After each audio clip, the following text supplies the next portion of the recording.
Bienvenue à cette émission Réplique face à face. Nous revenons pour une deuxième fois cette année avec M. Labin Cholet. Bonjour M. Labé. Bonjour. Bien, essentiellement question électorale. Vous aviez observé la mission de la SENCO à observer le processus électoral, les élections du 30 décembre. Aujourd'hui, nous observons ce que la CENI dit, un certain acharnement de la SENCO envers la centrale électorale. Qu'est-ce qui se passe concrètement? Il n'y a pas d'acharnement. La SENCO s'est donné cette mission d'observation électorale dans la dynamique de son engagement à accompagner le peuple congolais dans la consolidation de la démocratie qui est le fondement du bien-être du peuple congolais, l'objectif final. C'est le peuple congolais qui constitue les brebis de Pasteur. Et avec cette observation électorale, on a voulu précisément contribuer à la crédibilisation du processus électoral. Voilà, rien que ça. Alors pourquoi aujourd'hui, lorsque vous faites des déclarations, on constate que la SENCO a un penchant pour un camp contre un autre camp? Donc lorsque déjà la SENCO dit connaître le vainqueur, est-ce que c'est le rôle de la SENCO? Non, la SENCO a observé. La SENCO a rendu compte de ce qu'il a vu, rien que ça. La SENCO tient compte de la loi qui lui interdit de publier les résultats, de publier les tendances. La SENCO ne l'a pas fait. La SENCO, par rapport aux résultats, par exemple, avant la publication, la SENCO a fait savoir que dans ce qu'il était en train de faire, il observait une tendance qui se dégageait, mais il n'a pas dit laquelle. Il n'a pas dit qui venait avant, qui venait après. Ce serait là aller contre la loi. Il n'a pas donné de noms, il n'a pas donné de chiffres. Alors, mais après la publication, la SENCO dit, il constate simplement que ce qui a été publié par la CENI ne correspond pas à ces données. Donc, il n'a fait que rendre compte de ce qu'il a vu. Est-ce que la SENCO a le rôle, lors des élections, de collecter aussi, soit l'observation a le rôle de collecter aussi les chiffres, soit les données de vote?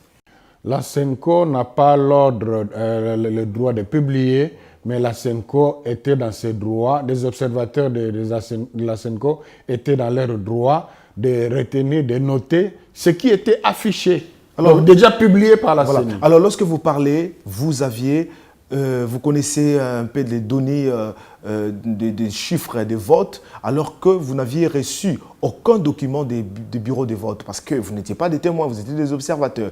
Vous étiez là pour observer, faire des rapports, c'est ça? Je vous dis par rapport à cela, la SENCO a tenu compte de ce que la CENI elle-même a publié devant les bureaux de vote. Donc, la SENCO n'a fait que dire autrement ce qui était affiché par la CENI. Comment vous êtes entré en possession au PV? Mais je vous dis, mais c'était d'abord public, c'était affiché. Et nos observateurs étaient là. Et on pouvait capturer. Et ils pouvaient aussi, ils avaient aussi les témoins avec eux qui pouvaient leur donner des éléments. Mais c'est surtout, on a tenu compte que de ce qui était affiché. Dans notre rapport, il a été signalé que dans 12 bureaux, % des bureaux observés, on n'avait pas affiché. Pour ces bureaux-là, on n'avait pas. Mais pour tous les 88%, on a.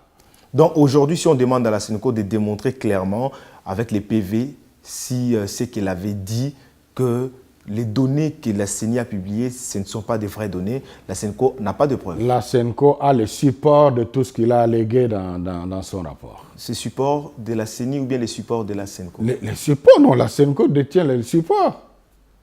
De la CENI ou bien de la SENCO? Mais la SENCO ne l'a pas inventé. La SENCO, nous parlons de PV, non? Oui, les PV. Alors, ça a été affiché. Quand on fait une photo, ce n'est pas une preuve?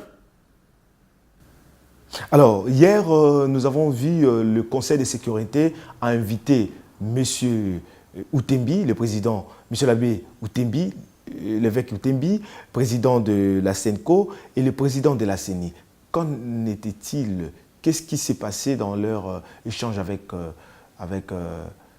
le Conseil de sécurité? Bon, chacun devait rendre compte, devait dire au Conseil de sécurité, partager ses considérations par rapport à ce processus. Pour la SENCO, c'était l'occasion de rappeler que le président de la SENCO rappelle le sens de son engagement dans ces dynamiques, le sens de sa mission d'observation, comment cette mission a été organisée, combien de personnes ont été accréditées, comment on les a déployées, quelle méthode a été appliquée pour arriver aux conclusions. Pour vous, la CENI a-t-elle tort d'avoir publié des résultats qui sont, selon vous, ce n'est pas vrai?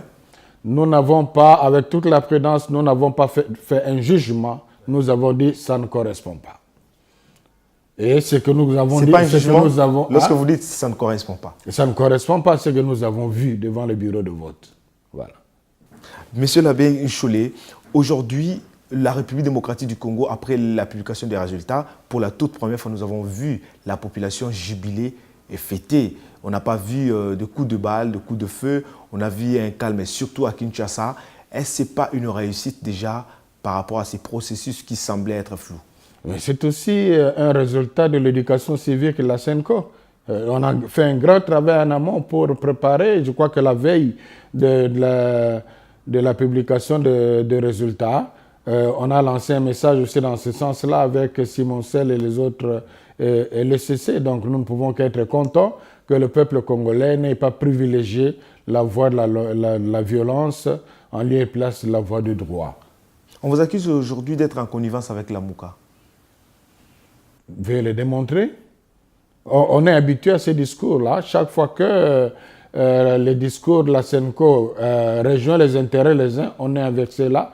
Et les mêmes personnes qui seraient avec la SENCO à ce moment-là, quand les discours n'arrangent pas leurs intérêts, ils disent que la SENCO est contre eux. Vous voyez dans quelle situation on est? C'est pour dire qu'on est dans la voie de la vérité. Et j'aimerais revenir encore sur cette histoire, parce que quand on parle de la vérité, de l'accréditation, j'avais la chair de poule hier d'entendre, parce que j'avais lu le document sur le net, avec le papier en tête de la CENI, mais je croyais que c'était de fake news. Mais quand j'ai entendu de la bouche du président de la CENI lui-même qu'il a accrédité seulement 17 000 observateurs et par après il ajoutera peut-être plus de 6 000 observateurs permanents, j'avais la chair de poule.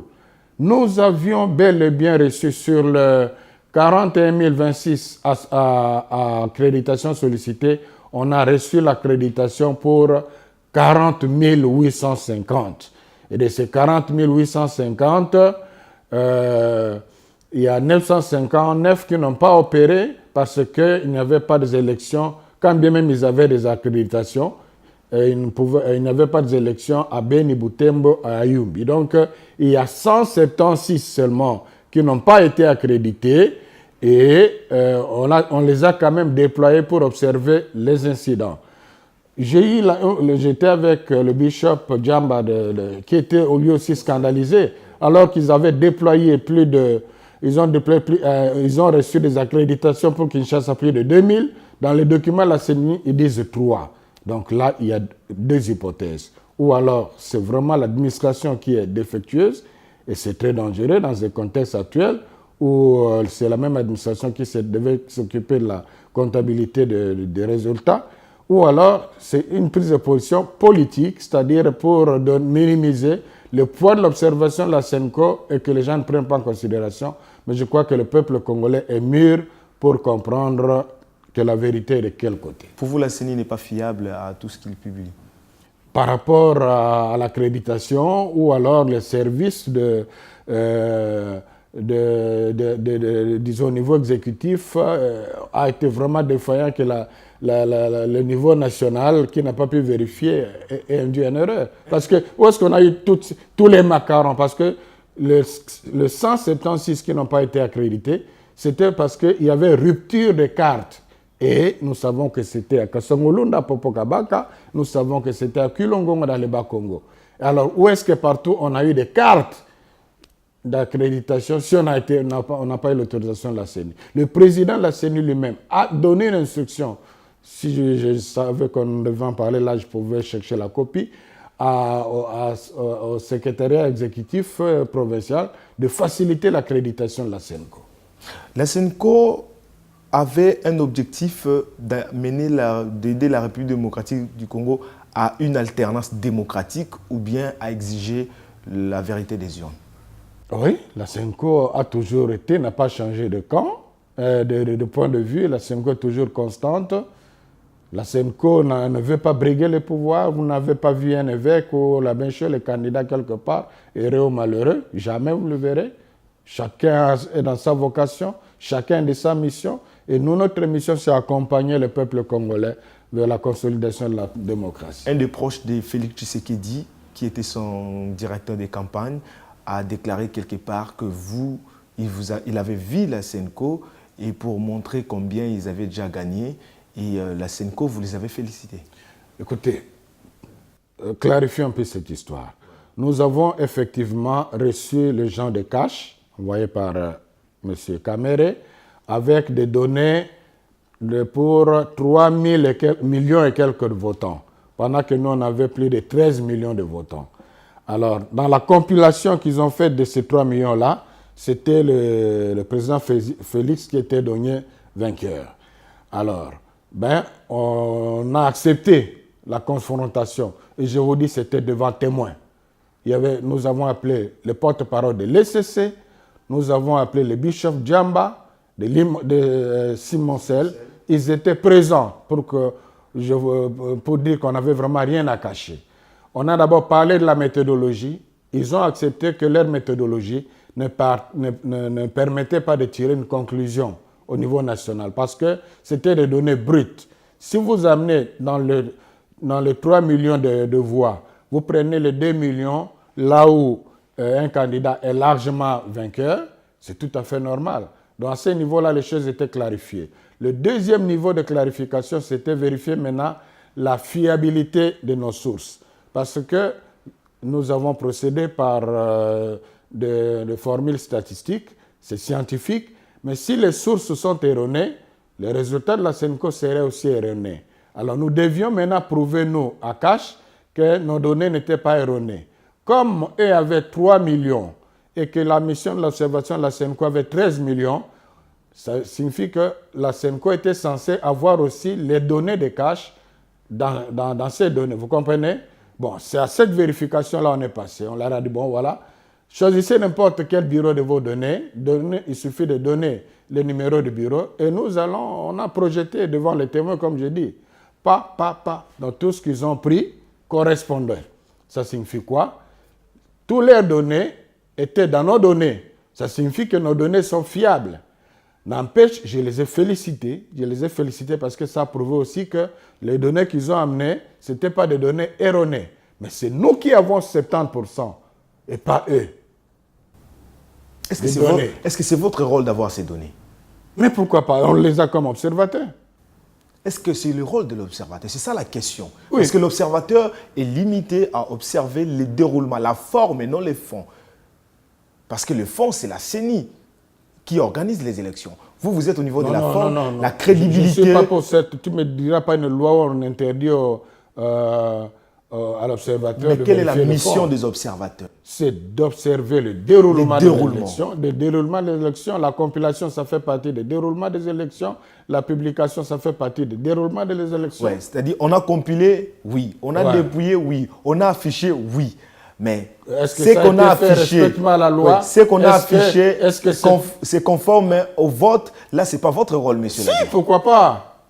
Nous sommes quand même des citoyens. Ce que la CENI elle-même a publié et affiché devant les bureaux de vote.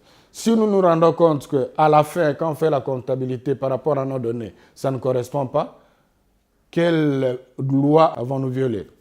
Voilà, nous sommes déjà à la fin, monsieur l'abbé.